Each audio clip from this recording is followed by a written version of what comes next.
Perkenalkan, nama saya Darmayanti Marbun dengan NIM 2102030011. Saya mahasiswi program studi budidaya perairan Fakultas Ilmu Kelautan dan Perikanan. Di sini saya ingin menjelaskan materi mengenai ekosistem air tawar. Yang pertama itu ada pengertian sungai. Sungai adalah air tawar yang mengalir dari sumbernya di daratan menuju dan bermuara di laut. Danau atau sungai yang lebih besar, aliran sungai, merupakan aliran yang bersumber dari limpasan, yaitu limpasan yang berasal dari hujan, gletser, limpasan dari anak sungai, dan limpasan air tanah. Komunitas yang berada di sungai berbeda dengan danau.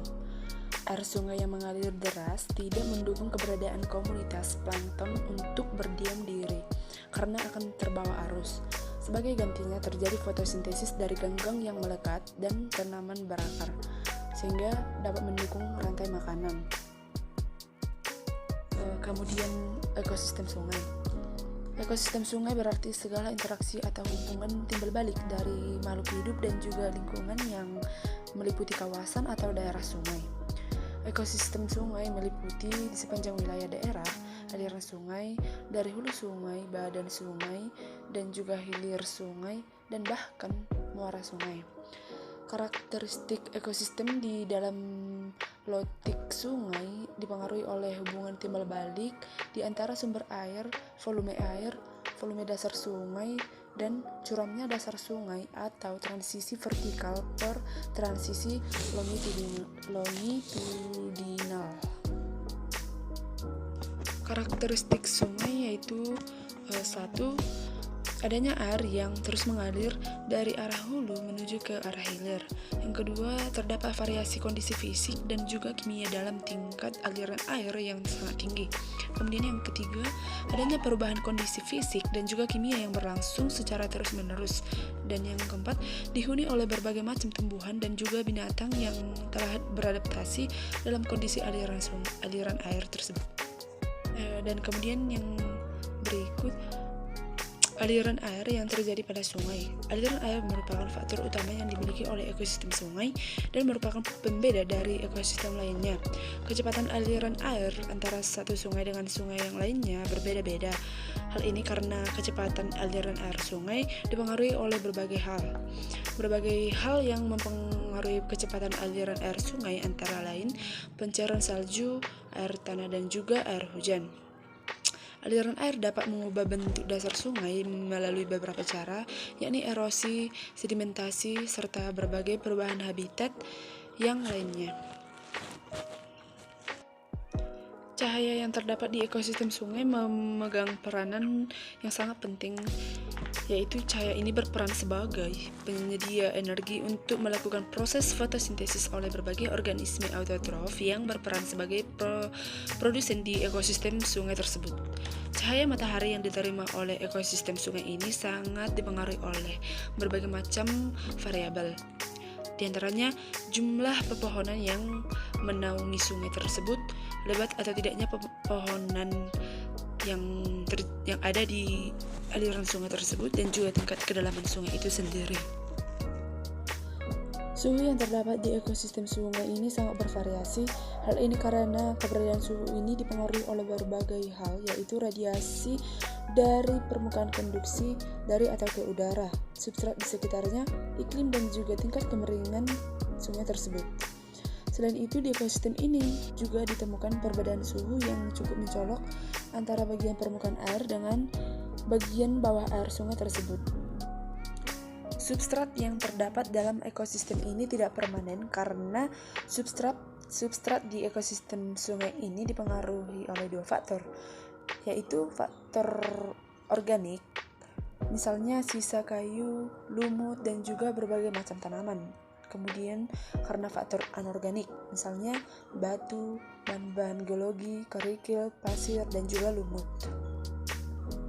Di dalam ekosistem sungai, bakteri hadir dalam jumlah yang banyak sehingga proses daur ulang energi dapat berlangsung dengan lancar karena bakteri ini mempunyai peranan penting dalam proses daur ulang energi, dan juga bakteri berperan menguraikan bahan-bahan organik menjadi senyawa organik yang dapat digunakan oleh tanaman serta organisme-organisme lainnya.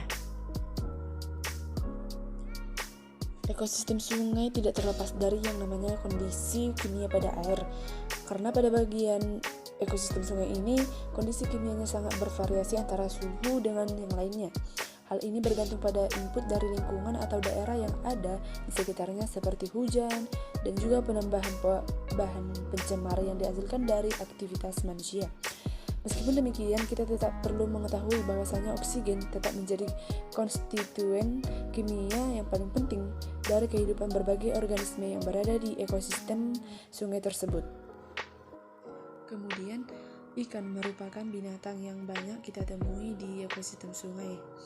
Kemampuan jenis ikan yang bertahan hidup bervariasi serta berhubungan erat habitat sungai yang ditempatinya.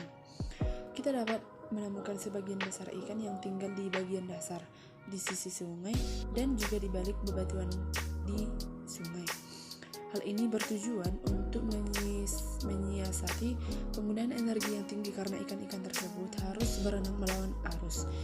Ikan-ikan ini biasanya hanya akan berenang ketika akan mencari makan dan ketika akan berpindah tempat. Kemudian, pembagian zona ekosistem sungai. Zona air deras merupakan wilayah sungai yang cenderung dangkal. Pada zona ini kita akan mendapati aliran arus air yang deras atau sangat tinggi. Biasanya zona ini berada di bagian hulu sungai atau lebih tepatnya di pegunungan. Aliran sungai yang deras ini mengakibatkan bagian dasar sungai menjadi bersih dari berbagai macam endupan serta materi-materi yang mengendap lainnya. Kemudian zona aliran tenang. Zona ini merupakan zona yang sedikit lebih dalam dan arus sungai tidak terlalu deras seperti zona air deras. Zona ini biasanya berada di wilayah yang landai. Di zona ini kita juga akan menemukan lumpur dan juga bahan endapan lainnya yang mengendap di dasar sungai. Karena banyaknya bahan endapan yang mengendap ini maka menjadikan dasar sungai terasa lunak dan tidak sesuai lagi dengan bentos. Zona aliran tenang ini lebih sesuai bagi nekton dan plankton yang mempunyai kebiasaan menggali dasar sungai. Secara ekologis sungai dibedakan menjadi satu bagian hulu yang mempunyai volume air kecil, dangkal, berbatu, aliran air cepat, suhu, unsur hara kecil, kemudian kesuburan, dan juga organisme terbatas. Kemudian yang kedua bagian tengah yang mempunyai volume air, arus kuat, berbatu dan kerikil yang tererosi, unsur hara, kandungan O2, dan organisme terdiri dari bentos dan juga ikan. Kemudian yang ketiga bagian hilir. Volume airnya bersih, arus lambat, dasar berpasir atau berlumpur, unsur hara, kisaran suhu cukup besar, dan organismenya beragam. Komponen ekosistem sungai terbagi menjadi dua, yaitu komponen biotik dan juga komponen abiotik. Komponen biotik adalah komponen yang terdiri dari makhluk hidup baik tumbuhan maupun binatang. Ekosistem sungai mempunyai banyak sekali komponen biotik seperti tumbuhan, contohnya ganggang, kangkung liar, eceng gondok, dan juga lumut. Kemudian binatang contohnya siput, keong, remis, kerang, udang, ular, serangga, dan lain sebagainya. Kemudian komponen abiotik yaitu berkebalikan dengan komponen biotik. Komponen abiotik ini mempunyai komponen ekosistem yang berbentuk benda-benda yang tak hidup. Namun, meski benda-benda tersebut tidak hidup, keberadaan benda-benda tersebut tetap berpengaruh terhadap kelangsungan hidup komponen biotik yang ada di ekosistem tersebut. Beberapa komponen abiotik yang berada di ekosistem sungai antara lain batu, suhu, cahaya, matahari, kelembapan udara, dan lain sebagainya. Adapun manfaat ekosistem air sungai yaitu yang pertama, sumber air tawar. Sungai menyediakan banyak sekali air tawar yang dibutuhkan oleh semua makhluk hidup. Manusia memerlukan air tawar dalam jumlah yang banyak untuk mencukupi segala macam kebutuhan seperti minum, memasak, mencuci, hingga kebutuhan industri. Tidak hanya manusia saja, binatang dan tumbuhan juga sangat memerlukan air agar mereka bisa bertahan hidup. Kemudian manfaat yang kedua, ekosistem air tawar termasuk juga ekosistem sungai. Ini berperan sebagai bottleneck dalam siklus hidrologi yang ada di bumi.